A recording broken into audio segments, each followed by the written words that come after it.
बृहस्पतिवार व्रत कथा। जय बृहस्पति देव भगवान की जय। भारतवर्ष में एक राजा राज्य करता था। वह बड़ा प्रतापी और दानी था। वह नित्य गरीबों और ब्राह्मणों की सहायता करता था।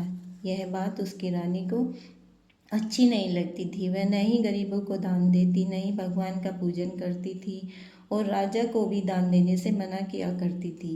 एक दिन राजा शिकार खेलने वन को गए हुए थे तो रानी महल में अकेली थी। उसी समय बृहस्पति देव साधु के वेश में राजा के महल में भिक्षा के लिए गए और भिक्षा मांगी। रानी ने भिक्षा देने से इनकार किया और कहा, हे साधु महाराज, मैं तो इस दान पुण्य से तंग आ गई हूँ। मेरा पति सारा धन लुटाता रहता है। मेरी इच्छा है कि हमारा धन नष्ट हो जाए, फिर न रहेगा बांस और न बजेगी बांसुरी। साधु ने कहा, देवी तुम तो बड़ी अजीब हो। धन संतान तो सभी चाहते हैं, पुत्र और लक्ष्मी तो पापी के घर में भी होनी चाहिए। यदि तुम्हारे पास अधिक धन है तो भूखों को भोजन दो, प्यासों के लिए प्याऊ बनवाओ, मुसाफिरों के लिए धर्मशालाएं खुलवाओ। जो निर्धन अपनी कुंवारी कन्याओं का विवाह नहीं कर सकते उनका विवाह करा दो। ऐसे और कई काम हैं जिनके करने से तुम्हारा यश लोक परलोक में फैलेगा। परंतु रानी पर उपदेश का कोई प्रभाव न पड़ा। वह बोली, महाराज आप मुझे कुछ न समझाएं। मैं ऐसा धन नहीं चाहती जो हर जगह बांटती फिरूं। साधु ने उत्तर दिया, यदि तुम्हारी ऐसी इच्छा है तो तथास्तु। तुम ऐसा करना कि बृहस्पतिवार को घर लीप कर पीली मिट्टी से अपना सिर धोकर स्नान करना, भट्टी चढ़ाकर कपड़े धोना। ऐसा करने से आपका सारा धन नष्ट हो जाएगा। इतना कहकर वे साधु महाराज वहाँ से आलोप हो गए। जैसे वह साधु कहकर गया था, रानी ने वैसा ही किया। 6 बृहस्पतिवार ही बीते थे कि उसका समस्त धन नष्ट हो गया और भोजन के लिए दोनों तरसने लगे, सांसारिक भोगों से दुखी रहने लगे।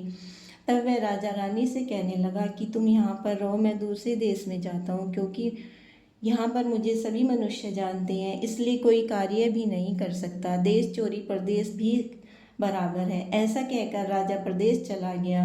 वहाँ जंगल को जाकर लकड़ी काटता और उसे शहर में बेचता। इस तरह वह जीवन व्यतीत करने लगा। एक दिन दुखी होकर जंगल में एक पेड़ के नीचे निश्चित रूप से आसन लगाकर बैठ गया। वह अपनी दशा को याद करके व्याकुल होने लगा। बृहस्पतिवार का दिन था। एकाएक उसने देखा कि निर्जन वन में एक साधु प्रकट हुआ। वह साधु वेश में स्वयं बृहस्पति देवता थे। लक्कड़हारे के सामने आकर बोले, हे लक्कड़हारे, इस सुनसान जंगल में तू चिंता मग्न क्यों बैठा है?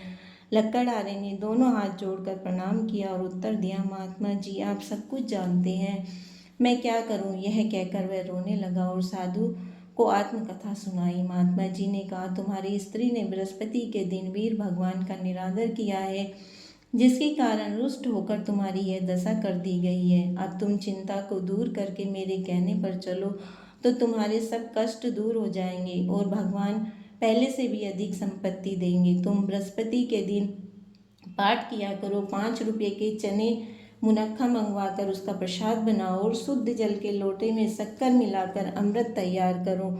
कथा के पश्चात अपने सारे परिवार और सुनने वाले प्रेमियों में अमृत व प्रसाद बांटकर आप भी ग्रहण किया करो। ऐसा करने से भगवान तुम्हारी सब कामनाएं पूरी करेंगे। साधु के ऐसे वचन सुनकर लक्कड़हारा बोला, हे प्रभु, मुझे लकड़ी बेचकर इतना पैसा नहीं मिलता जिससे भोजन करने के उपरांत कुछ बचा सकूं। मैंने रात्रि में अपनी स्त्री को व्याकुल देखा है। मेरे पास कुछ भी नहीं जिससे उसकी खबर मंगा सकूं। साधु ने कहा, हे लक्कड़हारे, तुम किसी बात की चिंता मत करो। बृहस्पति के दिन तुम रोजाना की तरह लकड़ियां लेकर शहर को जाओ। तुमको रोज से 2 गुना धन प्राप्त होगा, जिससे तुम भली भांति भोजन कर लोगे तथा बृहस्पति देव की पूजा का सामान भी आ जाएगा। इतना कहकर साधु अंतर ध्यान हो गए। धीरे धीरे समय व्यतीत होने पर फिर वही बृहस्पतिवार का दिन आया। लक्कड़हारा जंगल से लकड़ी काटकर किसी शहर में बेचने गया। उसे उस दिन और दिन से अधिक पैसा मिला। राजा ने चना गुड़ आदि लाकर गुरुवार का व्रत किया। उस दिन से उसके सभी क्लेश दूर हुए। परंतु जब दोबारा गुरुवार का दिन आया तो बृहस्पतिवार का व्रत करना भूल गया। इस कारण बृहस्पति भगवान नाराज हो गए। उस दिन से उस नगर के राजा ने विशाल यज्ञ का आयोजन किया तथा शहर में ये घोषणा करा दी कि कोई भी मनुष्य अपने घर में भोजन न बनावे, न आग जलावे, समस्त जनता मेरे यहाँ भोजन करने आवे। इस आज्ञा को जो न मानेगा उसके लिए फांसी की सजा दी जाएगी। इस तरह की घोषणा संपूर्ण नगर में करवा दी गई। राजा की आज्ञा अनुसार शहर के सभी लोग भोजन करने गए, लेकिन लक्कड़हारा कुछ देर से पहुंचा, इसलिए राजा उसको अपने साथ घर ले गए और ले जाकर भोजन करा रहे थे तो रानी की दृष्टि उस खूंटी पर पड़ी जिस पर उसका हार लटका हुआ था। वह वहां पर दिखाई न दिया। रानी ने निश्चय किया कि मेरा हार इस मनुष्य ने चुरा लिया है। उसी समय पुलिस को बुलाकर उसको जेल खाने में डलवा दिया। जब लक्कड़हारा जेल खाने में पड़ गया और बहुत दुखी होकर विचार करने लगा कि न जाने कौन से पूर्व जन्म के कर्म से मेरे लिए दुख प्राप्त हुआ है, और उसी साधु को याद करने लगा जो कि जंगल में मिला था। उसी समय तत्काल बृहस्पति देव साधु के रूप में प्रकट हो और उसकी दशा को देखकर कहने लगे, अरे मूर्ख, तूने बृहस्पति देव की कथा नहीं करी, इस कारण तुझे दुख प्राप्त हुआ है। अब चिंता मत कर, बृहस्पतिवार के दिन जेल खाने के दरवाजे पर 4 पैसे पड़े मिलेंगे, उनसे तू बृहस्पति देव की पूजा करना, तेरे सभी कष्ट दूर हो जाएंगे। बृहस्पति के रोज उसे 4 पैसे मिले। लक्कड़हारे ने कथा कही।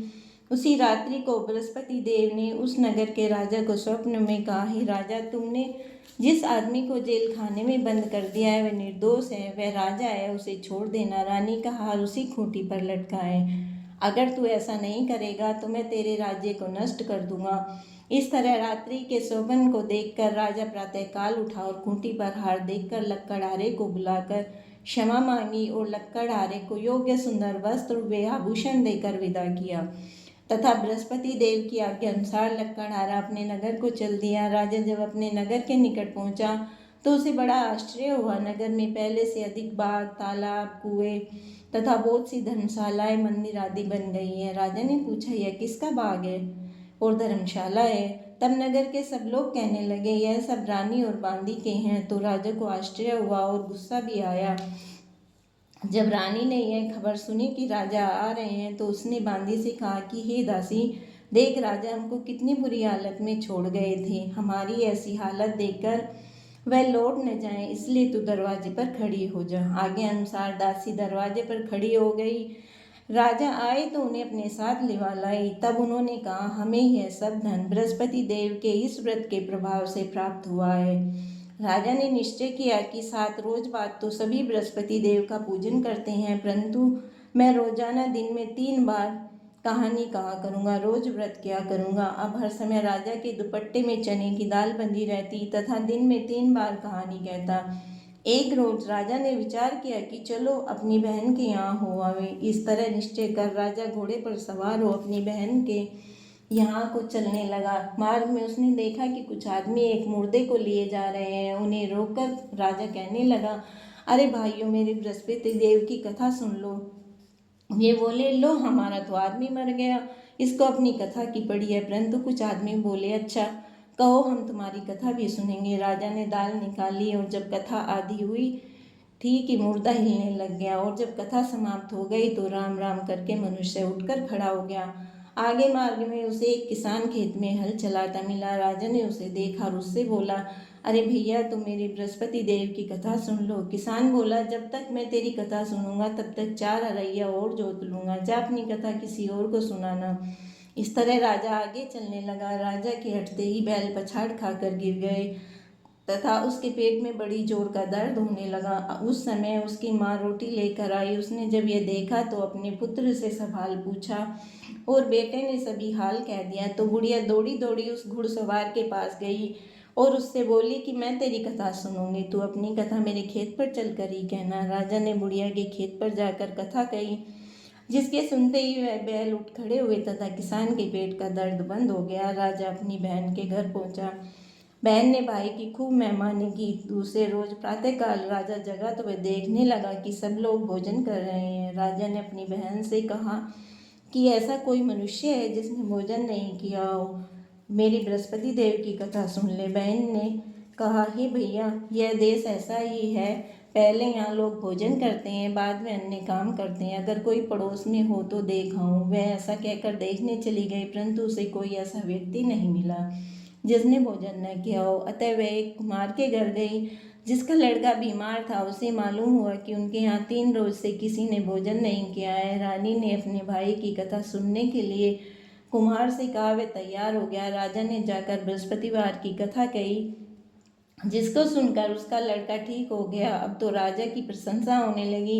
एक रोज राजा ने बहन से कहा कि हे बहन, हम अपने घर को जाएंगे, तुम भी तैयार हो जाओ। राजा की बहन ने अपनी सास से कहा। सास ने कहा, हाँ चली जा, परंतु अपने लड़कों को मत ले जाना, क्योंकि तेरे भाई के कोई औलाद नहीं है। बहन ने अपने भाई से कहा, हे भैया, मैं तो चलूंगी, परंतु कोई बालक नहीं जाएगा। राजा बोला, जब कोई बालक नहीं चलेगा तब तुम क्या करोगी। बड़े दुखी मन से राजा अपने नगर को लौट आया। राजा ने अपनी रानी से कहा, हम निर्वंशी राजा हैं, हमारा मुंह देखने का धर्म नहीं है और कुछ भोजन आदि नहीं किया। रानी बोली, हे प्रभु, बृहस्पति देव ने हमें सब कुछ दिया है, हमें औलाद अवश्य देंगे। उसी रात को बृहस्पति देव ने राजा से सौगंध में कहा, हे राजा, उठ, सभी सोच त्याग दे, तेरी रानी गर्भ से है। राजा को यह बात सुनकर बड़ी खुशी हुई। 9वें महीने में उसके गर्भ से एक सुंदर पुत्र पैदा हुआ। तब राजा बोला, हे रानी, स्त्री बिना भोजन के रह सकती है, बिना कहे नहीं रह सकती। जब मेरी बहन आए तो मुझसे कुछ मत कहना। रानी ने सुनकर हाँ कर दिया। जब राजा की बहन ने यह शुभ समाचार सुना तो वह बहुत खुश हुई तथा बधाई लेकर अपने भाई के यहाँ आई। तभी रानी ने कहा कि घोड़ा चढ़कर तो नहीं आई, गधा चढ़ी आई। राजा की बहन बोली, भाभी, मैं इस प्रकार न कहती तो तुम्हें औलाद कैसे मिलती। बृहस्पति देव ऐसे ही हैं, जैसी जिसके मन में कामनाएं हैं सभी को पूर्ण करते हैं। जो सद्भावना पूर्वक बृहस्पतिवार का व्रत करता है, वह कथा पढ़ता है अथवा सुनता है, बृहस्पति देव उसकी मनोकामना पूर्ण करते हैं। भगवान बृहस्पति देव उसकी सदैव रक्षा करते हैं। संसार में सद्भावना से भगवान जी का पूजन व्रत करके सच्चे हृदय से उनका मनन करते हुए जयकारा बोलना चाहिए। बोलो बृहस्पति देव भगवान की जय।